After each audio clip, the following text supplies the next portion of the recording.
अगर वो इसमें वही लोग हैं जो चाहते हैं कि यहाँ जो कवानीन लागू किए गए हैं वो सही है, और प्राइम मिनिस्टर के पास कैसे जाते हैं, जो यहाँ ये लीडर आते हैं बीजेपी के, उनको कैसे मिलते हैं, उनके साथ क्या तवक्का है उनकी, जिन्होंने स्टेटहुड ख़त्म किया, जिन लोगों ने स्टेटहुड यहाँ ख़त्म किया, उन लोगों की क्या तवक्का है कि ये लोग हमें स्टेटहुड वापस कर लेंगे?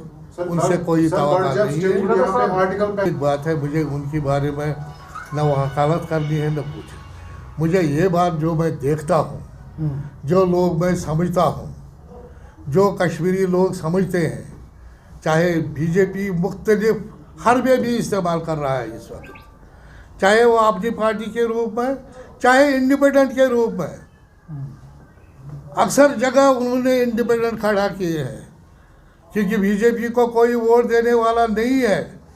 अपनी पार्टी एक भी उम्मीदवार उनका कामयाब नहीं होगा, लेकिन अपनी पार्टी के लोगों को इनडायरेक्टली मदद करते हैं। और दूसरी बात, ये इंडिपेंडेंट्स को भी मदद करते हैं। अक्सर जगहों पर हमने देखा इंडिपेंडेंट लोग जो बीजेपी स्पॉन्सर्ड है उनको मदद किया जाता है और मुख्तलिफ हरबे इस्तेमाल कर रहे हैं। लीडर साहब, जो आपने कहा कि सिक्योरिटी फराहम नहीं की जाए, मैं मिनिस्टर था और मुझे Z+ सिक्योरिटी थी, क्योंकि मेरे 10-12 आइटम्स हुए थे मिलिटेंट्स की तरफ से, ये आप सबको भी मालूम है।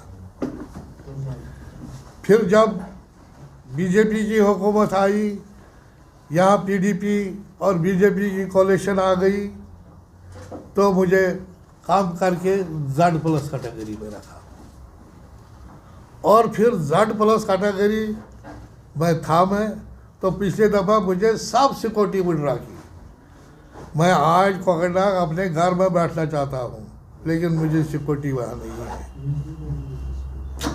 सर, क्या वहाँ उन्होंने मुझे पूरी सिक्योरिटी ख़त्म कर दी है, और मुझे फिर भी नाम दिया है ये Z कैटेगरी में है।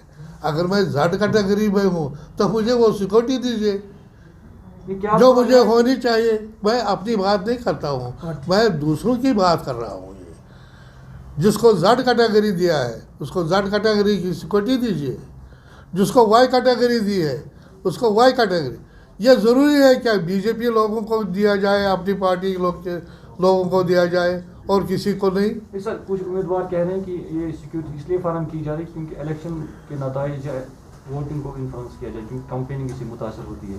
क्या आप उसी से मुंसलिक कर रहे हैं? पार्डन, जोर से बोलो। कुछ लोग कह रहे हैं कि उम्मीदवार कह रहे हैं कि ये ऐसा किया जा रहा है कि हमें कर्ब किया गया है, हमें अपने घर में मौजूद किया है, घर से बाहर नहीं निकलने देते हैं।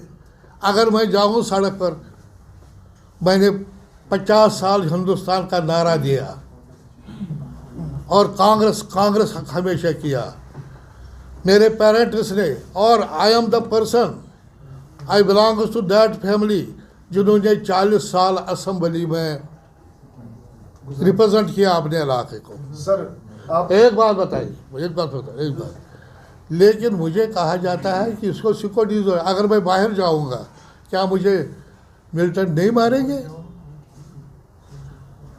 मैंने कांग्रेस का झंडा हमेशा 40-50 साल रखा बुलंद यहाँ,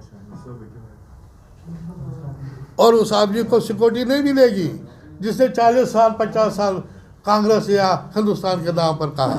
सर, आपने और उस आदमी को जाए जो कल तक रेनिगेट था और बन गया मिलिटेंट, और फिर बन गया रेनिगेट, आज बन गया बीजेपी का ओहदेदार। सर, आप आज बन गया बीजेपी का ओहदेदार, और उसको सिक्योरिटी मिलती है, जिसका पहले देखिए आप तजिया कर लीजिए, उसको देखिए जो पहले मिलिटेंट था, फिर रेनिगेट बन गया, फिर बीजेपी का वर्कर बन गया, आज उसको 4-4 अस्काट आगे पीछे है। सर आपने ये अभी सिक्योरिटी की ये कोई दानादारी है? सर आपने सिक्योरिटी की बात